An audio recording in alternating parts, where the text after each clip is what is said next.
God, 13 lakh रुपए fresher CS की salary. जी हाँ दोस्तों, जब हम हमेशा कहते हैं, गला फाड़ फाड़ के कहते हैं, कुछ हेटर्स जो हैं, मेरे नहीं, सीएस कोर्स के, जिनको सीएस कोर्स की तरक्की से थोड़ी सी प्रॉब्लम है, वो हमेशा कहते हैं कि सर ये ऐसा प्रैक्टिकली कहाँ होता है, ऐसा नहीं होता। देखिए बॉस, अगर आप क्वालिफाइड हैं और आप में टैलेंट है, पैसे मिलते हैं, नंबर 1। और अगर मान लीजिए आप क्वालिफाइड है बट एक्सेप्शनल केस से आपको उम्मीद जितना पैसा नहीं मिला, जैसे मेरे केस में भी था, मैं सोचता था कि सीएस करके मुझे आराम से स्टार्टिंग पैकेज 8 लाख का होगा, 10 लाख का होगा, बट नहीं मिला। बट मुझे जो स्टार्टिंग पैकेज है वो लगभग 4-4.25 लाख से संतोष करना पड़ा एनएसडीएल में। बट मेरा यकीन मानिए, जो मेरी दूसरी नौकरी थी 7.5 से 8.5 लाख की थी, और जो मेरी तीसरी नौकरी थी वहाँ पे मुझे 12 लाख का पैकेज ऑफर हुआ था। बट अनफॉर्चुनेटली आप सबको पता है मैं टीचिंग में आ चुका हूँ, वो डिटेल्ड वीडियो में टीचिंग में क्यों आया आप देख सकते हैं। 3 दिन पहले मैंने एक वीडियो बनाई थी कि सीएस की एवरेज सैलरी कितनी होती है। आप लोगों ने बहुत अच्छा रिस्पॉन्स दिया उस वीडियो को, और उसमें मैंने बताया था कि 7 लाख से लेके लगभग 12 लाख तक का शुरुआती पैकेज होता है। बट अगर आपको 4.5-5 का भी पैकेज मिलता है तो आपको लेना चाहिए, and you should begin your journey, ठीक है। That is the lowest side that I am talking about. और अगर प्रैक्टिसिंग कंपनी सेक्रेटरी के आप काम करते हैं तो एक साल 1.5 साल हो सकता है आपको 3-3.5 का ही पैकेज ऑफर हो। बिकॉज उसका रीज़न क्या है, क्योंकि वो चाहे सीएस हो, सीए में भी जो प्रैक्टिसिंग चार्टर्ड अकाउंटेंट या कंटिन्यू करते हैं वो उतना मिलता है। बिकॉज 1 साल के बाद आपको खुद की फर्म खोलनी होती है, तो आप वहाँ पे काम सीखने के हिसाब से रुकते हैं। बट यहाँ पे मैं जो बात कर रहा हूँ, यहाँ पर वेदांता लिमिटेड में या आईसीएसआई ने हमारा प्लेसमेंट ड्राइव निकाला है, जिसमें 5 ऑफिसर ट्रेनी चाहिए, फ्रेशर ट्रेनी चाहिए, जिनकी एज 26 साल या उससे कम होनी चाहिए, ठीक है। तो यहाँ पर मैं आपको कंडीशंस बता देता हूँ। तो 13 लाख का पैकेज अगर आपको चाहिए तो क्या क्या शर्तें आपको पालन करनी पड़ेंगी। सबसे पहला एलिजिबिलिटी है, ये देख लीजिए, सैलरी यहाँ पे 13 लाख की सैलरी है, 12.95, और पूरे इंडिया में सीटीसी कंपनी का टोटल कॉस्ट होगा लगभग 13 लाख का। उसके बाद 25 जून तक आप रजिस्ट्रेशन करा सकते हैं, रजिस्ट्रेशन की लिंक दी हुई है। मैक्सिमम एज 26 साल। एलिजिबिलिटी देखिए, candidates must have clear professional examination December 2021। मतलब इसका इंटरप्रिटेशन ऐसा आएगा कि दिसंबर 21 या उसके पहले आपको प्रोफेशनल एग्जामिनेशन क्लियर हो जाना चाहिए। उसके बाद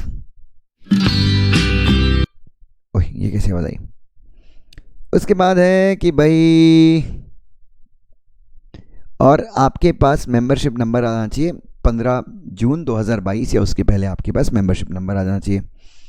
मैक्सिमम एज 26 साल की।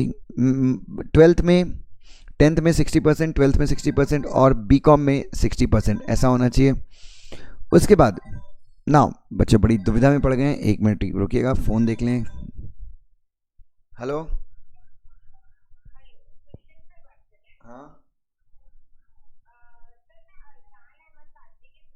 हाँ मैडम, मैं 2 मिनट में फ़ोन करता हूँ आपको, मैं 2 मिनट में फ़ोन करता हूँ बस। हाँ बच्चों, सो 12.95 लाख का ये सॉरी ये तो मैं 26 साल की एज होनी चाहिए। 10th 12th और बीकॉम में 60%। रेगुलर फुल टाइम बीकॉम की डिमांड कर रहे हैं ये लोग। हालांकि बच्चों this is exception, regular BCom mostly demand नहीं किया जाता। रीज़न ये है कि मैं ही खुद सजेस्ट करता हूँ कि आपने बीकॉम प्राइवेट ही करना है, बिकॉज सीएस और रेगुलर बीकॉम को मैनेज करना थोड़ा डिफिकल्ट होता है। बट आप में से मोस्ट लोग रेगुलर ही करते हैं, और अगर नहीं किया है तो कोई प्रॉब्लम नहीं है, बहुत अच्छी अच्छी अपॉर्चुनिटीज़ है जहाँ को बीकॉम से कोई लेना देना नहीं है, ठीक है। और अगर आपने प्राइवेट भी किया है तो भी आपकी यूनिवर्सिटी की सर्टिफिकेट में कहीं पे कुछ भी नहीं लिखा होता। आपसे इंटरव्यू में पूछा जाए तो आप स्पेसिफाई कर सकते हैं। Gap not more than 1 year in studies. 1 साल से ज़्यादा का गैप पढ़ाई में नहीं होना चाहिए। इसका मतलब क्या है? इसका मतलब ये है कि सीएस करने के बाद, आपने सीएस प्रोफेशनल अगर कर लिया है तो सीएस प्रोफेशनल, जैसे मान लो आपने दिसंबर 2021 में करा है आपने सीएस प्रोफेशनल, या फिर कोर्स के दौरान अगर आपने कोई ब्रेक लिया है, that should not be more than 1 year. या फिर सीएस फाइनल क्लियर होने के बाद आपने 1 साल तक, ऐसा नहीं कि ना ही आप आर्टिकलशिप कर रहे थे और ना ही आप कुछ कर रहे थे, ऐसा नहीं होना चाहिए। उसके बाद all group of executive and professional should be cleared in the first attempt. First attempt का मतलब ये है कि अगर आपने ग्रुप 1 सेपरेटली दिया है, ग्रुप 2 सेपरेटली दिया है, और एक बार में अगर क्लियर किया है तो आपको प्रायोरिटी दी, मतलब तो आप एलिजिबल हैं। ऐसा नहीं है, कई लोगों को लगता है कि दोनों ग्रुप एक साथ क्लियर किए तो ही एलिजिबल है। अगर एक एक करके भी आपने फर्स्ट अटेम्प्ट में क्लियर किया है तो दैट मैटर्स, कोई प्रॉब्लम नहीं है। उसके बाद फाउंडेशन, अगर आपने फाउंडेशन अपीयर किया है तो फाउंडेशन भी आपका फर्स्ट अटेम्प्ट में क्लियर होना चाहिए। फाउंडेशन चूँकि उसमें ग्रुप नहीं होता, तो ऐसी क्राइटेरियाज हैं। बट पैकेज भी तो इतने सारे क्राइटेरियाज में अगर सेटिस्फाई होते हैं आप तो 13 लाख की पैकेज आपको मिलती है। 5 कंपनी सेक्रेटरीज उनको चाहिए। So this is the fresher job, fresher के लिए company secretary, fresher company secretary की ओपनिंग है। बट प्लीज़ आप ये मत सोचिएगा कि यार मेरा तो फर्स्ट अटेम्प्ट में क्लियर नहीं हुआ तो मेरे लिए it's end of the world. मेरा भी बच्चों, अगर मैं यहाँ पे होता, अगर मैं आपकी जगह होता तो even I would have been disqualified. मैं भी यहाँ पे डिस्क्वालीफाई हो जाता क्योंकि मेरा भी फर्स्ट अटेम्प्ट में CS क्लियर नहीं हुआ। मैं भी डिस्क्वालीफाई हो जाता क्योंकि मैंने रेगुलर बीकॉम नहीं किया, मैंने एक्सटर्नल बीकॉम किया, प्राइवेट बीकॉम किया। मेरा सिर्फ फर्स्ट ईयर रेगुलर था, उसके सेकंड और थर्ड ईयर मेरा रेगुलर था। तो क्या इसका मतलब मैं ख़राब CS हूँ? मुझे भी 12 लाख का पैकेज मिला यार। मैं 21.5 की एज में, चूँकि मेरा बीकॉम प्राइवेट था इसलिए मैंने 21.5 की एज में, 21 की एज में मैं CS बन गया था, एक अटेम्प्ट फेल होने के बाद भी। सो इट डजेंट मैटर अगर आप क्वालिफाइड नहीं है इसके लिए कुछ, जैसे मैं भी क्वालिफाइड नहीं होता अगर इसका होता तो बहुत सारी जॉब्स है जहाँ पे बीकॉम के बारे में कुछ नहीं पूछते बच्चों, ठीक है।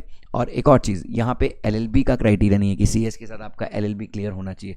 तो जैसे कि मैं आपको मना करता हूँ कि रेगुलर बीकॉम मत करो, आप एक्शनल करो, और मैं आपको ये बोलता हूँ कि LLB करो, तो यहाँ पे LLB की ज़रूरत नहीं है। तो जो मैं बोलता हूँ वहाँ से थोड़ा सा कॉन्ट्राडिक्टरी है, लेकिन आपको अपने अच्छे करियर के लिए बीकॉम अगर रेगुलर नहीं हुआ तो भी कोई दिक्कत नहीं है, और आपको LLB करना ही है। मेरे हिसाब से LLB किया तो कभी भी अच्छा होता है, हालांकि इस जॉब में आपको LLB का डिमांड नहीं किया।